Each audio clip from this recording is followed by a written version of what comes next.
And I'm live. Yes, that's what it says right here. Going live. I'm live. Let me see if I can get centered here. Yeah, there we go. Good morning. I'll try to keep from looking down. I really need to do that. Good morning. And it is. It's a beautiful morning. It's already warm outside. I'm going to go ahead and check the weather here real fast. It's got a little thing on it there to indicate there's a warning. Well, damn, wouldn't you know there's a heat advisory. The heat advisory is going to be 93 today, or if you are into Celsius, 34. Tomorrow it's going to be 96 or 36 if you're into Celsius. And right now it is 20 degrees Celsius outside, 68 degrees. But it says here, it feels like it's 68. No, it don't. It feels like it's hotter than 68 outside because I've already been outside. It feels hotter than 68. Yeah, I actually, I got up at 6 o'clock, went out, picked up a couple of Egg McMuffins. Yeah. And made my own coffee because I have coffee. Yeah.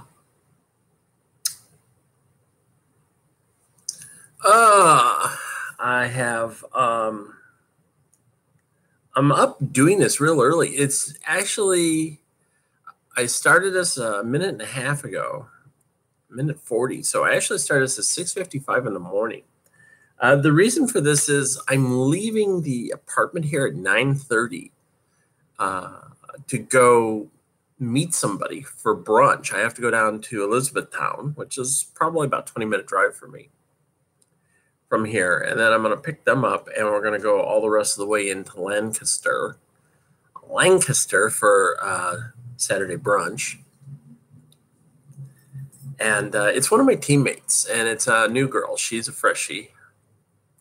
I'm trying to convince her to buy skates, and I told her I would actually front her the money for skates if she was looking for it, because she's actually really eager and willing to get going in the whole freshie biz and move up to getting certified. And so I told her I'd help her out there. She wanted it. She's a little leery about that. She's one of these people, she doesn't like to take help. And I can understand that. But we're going to go have brunch. I'm going to extend the welcoming hand. Yeah, it's a lot happened Wednesday night. I mean, Monday and Tuesday night, actually. Last Monday and Tuesday. Monday wasn't bad, but I had a kind of a bad practice on Tuesday night. Because once again, I did a 27.5. And once again, I failed. Failed miserably, actually. I felt my legs starting to go out underneath me, and I actually skated way off the track and circled around and came back on. And when I finished, I had a time of 5:51, which is not surprising. But even the skate off and everything get back in, even if you figure,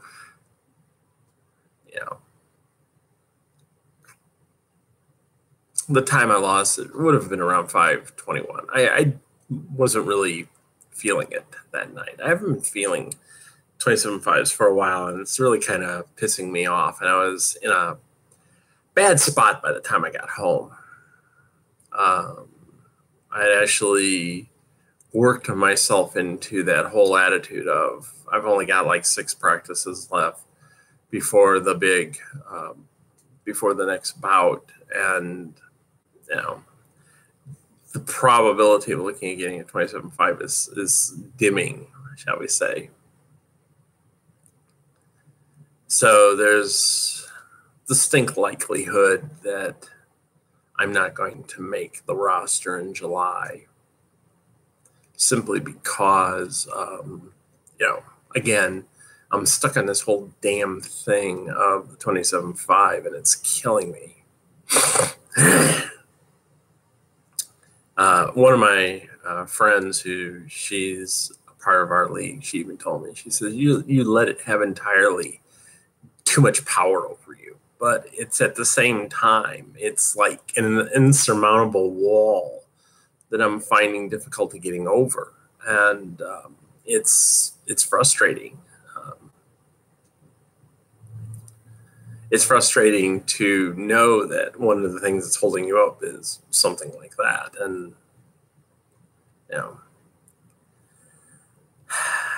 needless to say, by the time I woke up, I had actually went to bed on Tuesday night fully thinking, I should just quit, which I'm really good at doing, convincing myself to quit.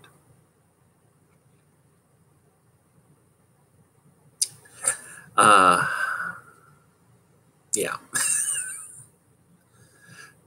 But then I remembered something, and I contacted one of the coaches that had been there on Tuesday night.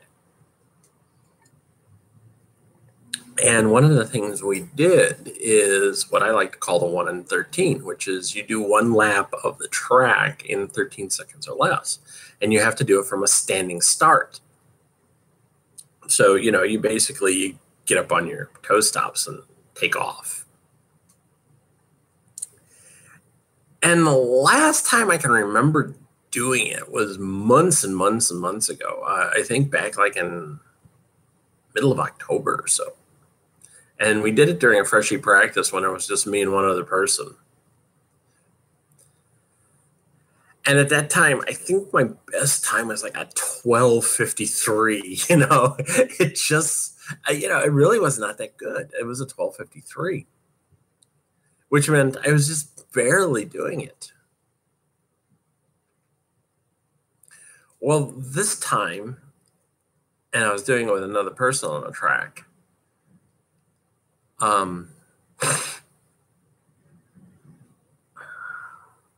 I did 3. All of them were under 12 seconds. And as I seem to recall, all of them were like around the 11 and a half to 11 and a half second mark. And my fastest, I thought I heard the time. I thought it was 11.31. The coach told me it was 11.3.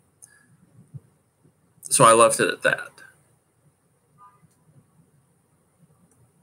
And all 3 of them, she said, were under 12 seconds. But I seem to recall hearing this, the times called out, and they were all around 11 and a half seconds.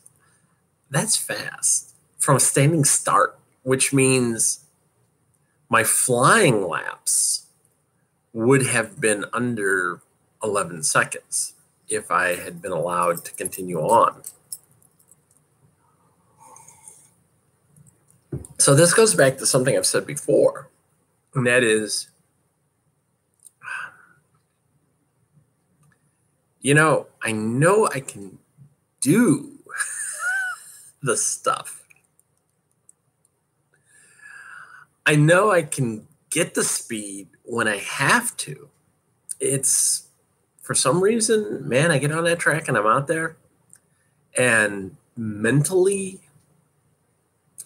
I just find myself unable to pull the trigger. I mean, I find myself unable to hit that sweet spot where I'm able to do the deed. And I don't know I really at this point no longer know what's causing it. I've been out there with faster skaters. And one of the things I know I do, and I've admitted I'm guilty of this, is if I'm out there with a faster skater, I will lay off when I sense them coming. I will actually lay off and let them go by. So in a sense, I'll actually just pull to the outside and point and say, go ahead and take the inside lane. That's an old NASCAR move, by the way. That's what NASCAR drivers would do if they knew they were being followed by a driver who was going faster. They would actually pull off the racing lane and would actually point. You'd see their hand actually come out the window and point at the lane to their left, which is to say, go ahead, I know you're faster than me, take the lane. I do that. I did that during my when Moody and I did our 27.5s together, and that was the night I fall. No, I didn't fall that night, but I laid off like 3 laps for her, and when I sensed her coming, I would just like glide over to the corner and point and go take it. You know, you do that, you blow. You're literally blowing 5 seconds. Yeah, literally that night when I think about it. Even if all you're losing is like 3 seconds a lap, you do that 3 times. That's 10 seconds, guys. Yeah, I don't know. It's just, I think I just need to get somebody out there to just chase my ass around the track. I mean, just like literally get right behind me and just yell at me to go. And I don't know. I'll get it. When I heard 11.3, you know, I said I needed that positive reinforcement. When I went into practice on Wednesday night, I was in a much better place. I had a much better practice. One of the things I should point out is Monday night, I actually skated about 100 laps. Yeah, I was counting my laps, and by the time it was all done, I know I skated at least 100. That's a lot. 180.5 feet per lap. That's 18,500 feet. And if I pull up my handy calculator here, 18,500. That's 3.5 miles. 3.5 miles or 5.7 kilometers. Yeah. That's a lot of skating on Monday night. My back was killing me. Let's just put it that way. Tomorrow I have a clinic I'm going to in the morning. I have to get up like at 6 o'clock in the morning. And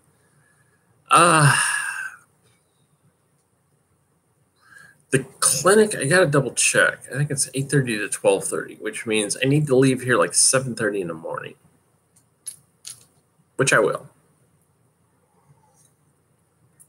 It's being put on by Satan's little helper. Yeah, she's a jammer with the LA team. I've skated with one of her teammates, Lacey Knight, and she's going to be putting on a jamming clinic. I will be watching. I will not be participating. 2 of my teammates will be participating. Afterwards, I'm going to grab a quick lunch, and then I'm heading out to the skate park because we're trying to get together a meeting of Chicks and Bowls, which is a group of women who go out to skate parks and do stuff on quad skates. So here I am hoping to actually get out there and do some stuff. Yeah. I'm looking forward to that.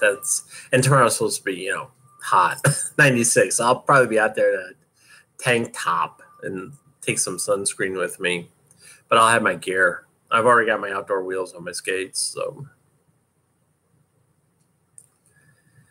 never ends. It never freaking ends. It really doesn't. And I got something exciting coming up. I'm not going to tell you what it is right now, but I've got something exciting that's going to come up. And you'll find out about it. Yeah, seriously, it's coming. I'll tell you. What it isn't is it's not a job. Yes, last night I was going over my expenses and my finances. And I do believe I have enough to get me through till the end of August. After that, it's getting nasty. I had one headhunter. She contacted me and she said, I have a perfect placement for you with one of our top clients. But she included the name of the town where the top client was located. I was able to figure it out based on the name of the town. The client she was proposing was Cabela Sportswear, sporting goods, Cabela, who are located in the middle of bumfuck Nebraska. I mean, seriously, the nearest big town is Denver, and that's 2.5 hours away. It would be like here driving down to DC. Downtown DC, I can get to in 2.5 hours. Going out there, the town is like 6,700 people. And so I did a little checking, because nowadays I kind of have to look at what the LGBT climate is like for these companies. Right off the bat, it's just like, okay, you're in the middle of nowhere, Nebraska. Yeah. Somehow I'm not thinking this is going to be like the greatest place in the world for gay rights. And the one comment that kind of sealed it for me was one guy worked there and he said, I'm out and I'm gay, and I know another person who's out and they're gay, but I know about 14 people who are LGBT who work there. And they're not out. And, they pointed out that it's just not, the environment there is just not conducive to the LGBT life, the LGBT people. And I kind of did that as well. There were a couple of other people who made the comment that, yeah, there's not a lot going on if you're LGBT. You pretty much got to keep it under wraps. But I'm a trans woman. There's no keeping my shit under wraps. So I just I just told her, I said, look, I'm not interested in moving to a small town in the middle of Nebraska, and I'm also LGBT. So that's it. I didn't think it would be a good fit. And that is really the problem I'm running into, is all the stuff I'm getting contacted on is usually for stuff like in the deep South, or this is the first one like in the middle of the Midwest. And it's like, Jesus. Probably because in places like Harrisburg, there's just too many candidates. They have too many people to pick from. And I really don't want to move away. I really don't want to pack my shit up and move to the middle of Nebraska and then have to put up with a lot of hostility and prejudice there. You're in the middle of Trump country, and I don't think I could handle that. I really wouldn't. It would probably be like, you want a doctor who's going to treat you, you got to go into Denver. Okay, great. Thanks, but no thanks. Yeah, that's, you don't think about that. I never had to think about, I never had to think about that before I transitioned. Of course, why would you? That's the thing. You have, I had white male privilege. I didn't have to think about stuff like that. Nowadays, I have to think about it. Nowadays it's like, okay, well, yeah, maybe they're going to pay like really good money, but it's the middle of bumfuck Nebraska.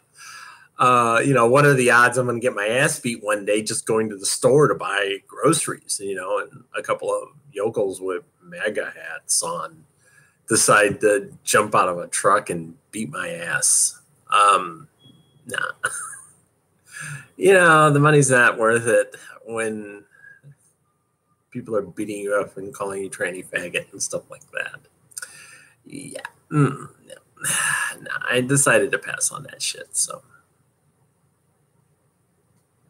There's a job out there somewhere for me. They keep saying, there are actually more candidates than there are jobs right now.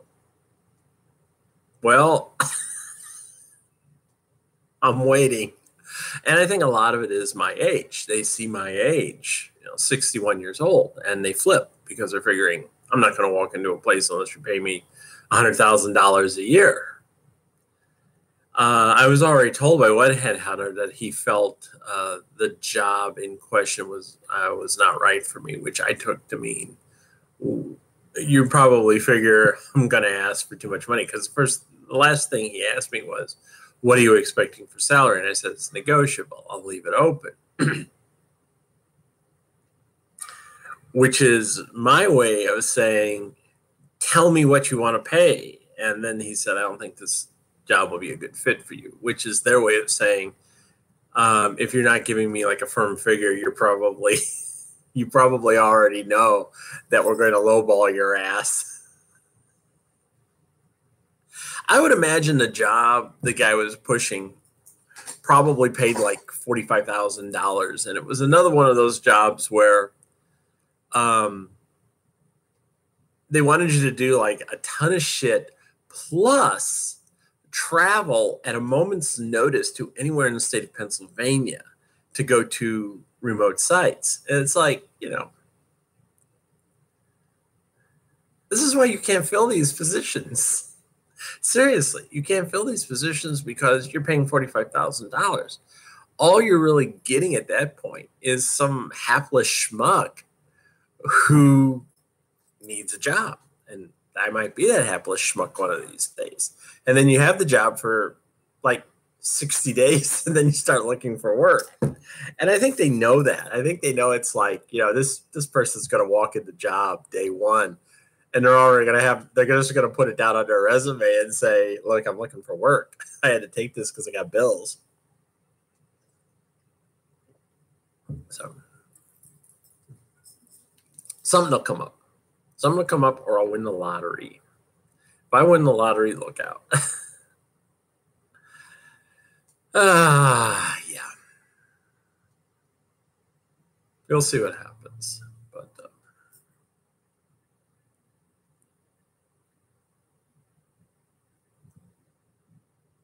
if we win the lottery, if I win the lottery, there's no we anymore. My divorce is this close to being finalized. I think I have to call into the courthouse on Tuesday and get that shit over with. And I don't really want to do it, but I'm going to have to. So, yeah, at least they're not making me come back to Indiana. Oh, God, how am I going to do that? So yeah, it's close to being finalized. Final accounting there is I end up losing about, let's see. I end up losing about $40,000 out of my pension. And what do I get out of this? Nothing. Yeah. All the money from the house of the sales is going toward taxes and, basically my daughter's college education and my wife's expenses from having to fix the house up to sell it. So by the time it all works out, she gets like $40,000 out of my pension. And I get absolutely zero. And, she was bugging me. She started sending me texts Thursday morning at like 6:30 in the morning saying, I need you to log into the IRS site and get me, proof that we paid the taxes. And I was like, you got the receipt. She goes, yes, but I need proof that I no longer have a tax burden. I said, you have the receipt. It shows the taxes were paid. Yes, but I was like, I don't care what you need. That you have the receipt. It proves the taxes were paid. I am not going out of my way to do anything for you. Because she's like, well, I paid the taxes, but I have to log in. They won't let me use American Express to log onto the site. And I'm like, not my problem. Not my problem. You are not my problem. See, she was in a hurry to pay the taxes. And so she did. And she fucked it up. And then, whenever she does something like that, where she fucks something up, she'll contact me all of a sudden. It's like, I need you to do this for me. Oh, I just decided then and there. I stopped responding to her text. Is finally what I did. I just was like, no, you have the receipt. That's it. Bye-bye. Leave me alone. And I haven't responded back. Fortunately, she hasn't texted me back. And I figured if she texts me back, I'm just going to ignore everything from this point on. So, writing. Oh boy, have I been writing? Yeah, I've been doing a lot of writing, as you could tell, as I've been actually posting excerpts. Yeah, I've actually kind of gotten back into the groove. And now, I was writing late last night.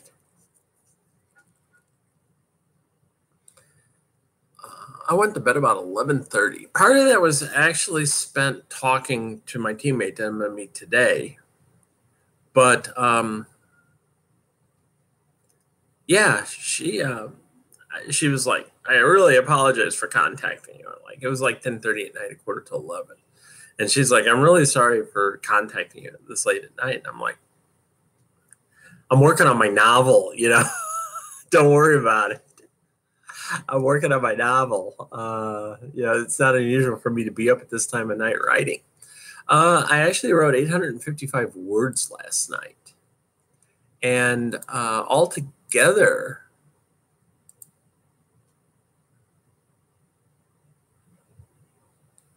I just realized this.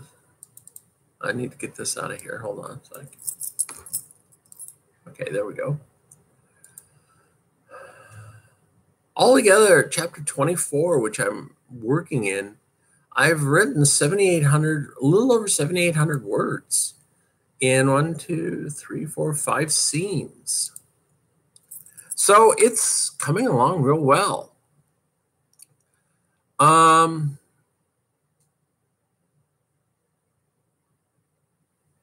The scene I was working on last night is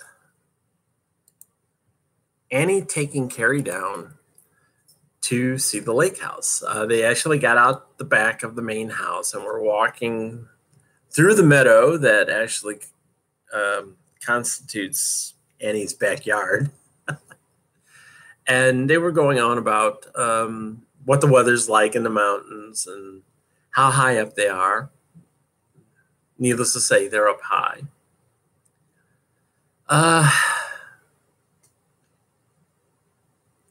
Later today, I will get Carrie inside the lake house for the first time. And it's been a lot of fun.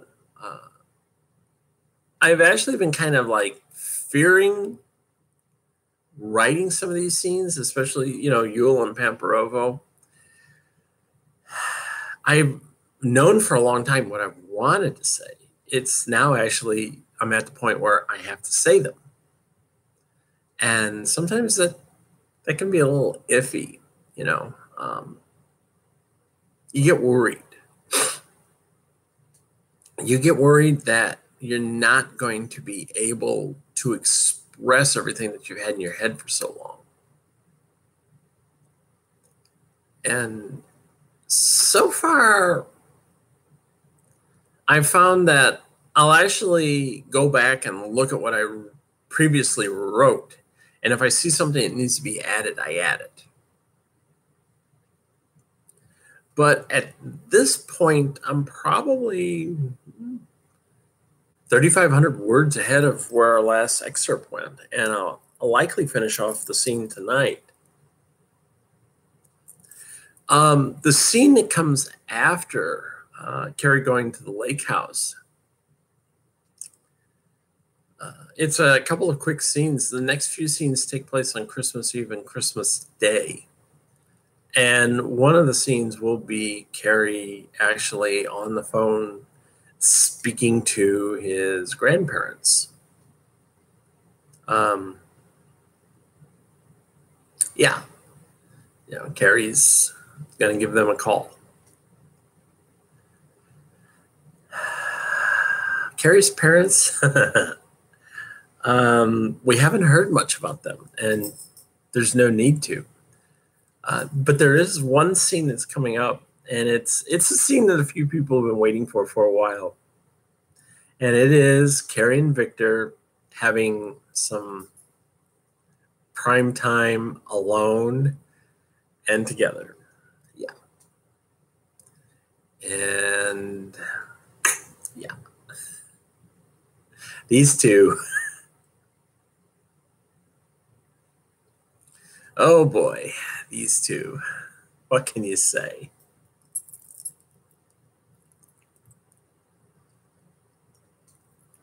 Yes, Victor will finally be able to get Carrie alone and have a talk with him.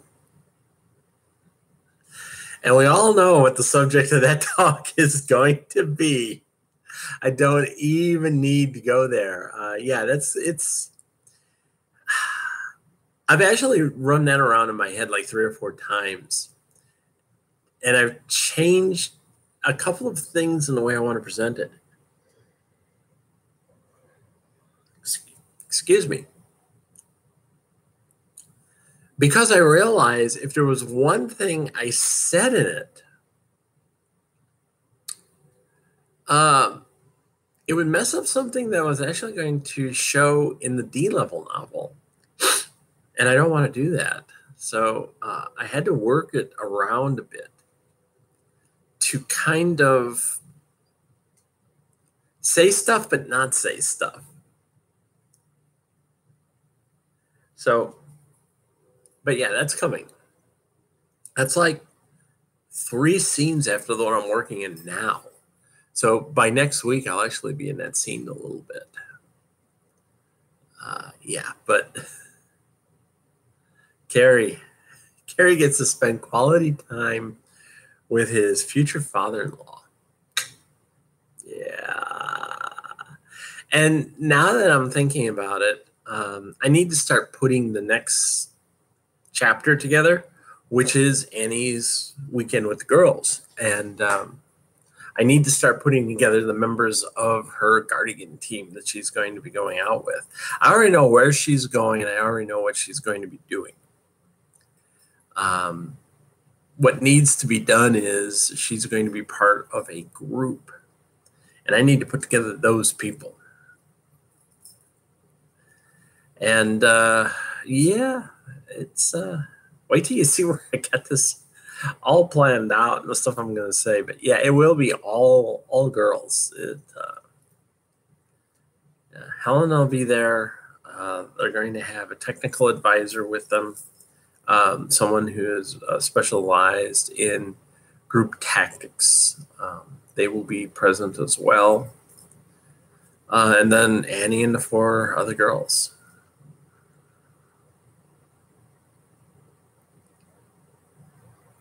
I know one of the girls will be black and one of the girls will be Korean.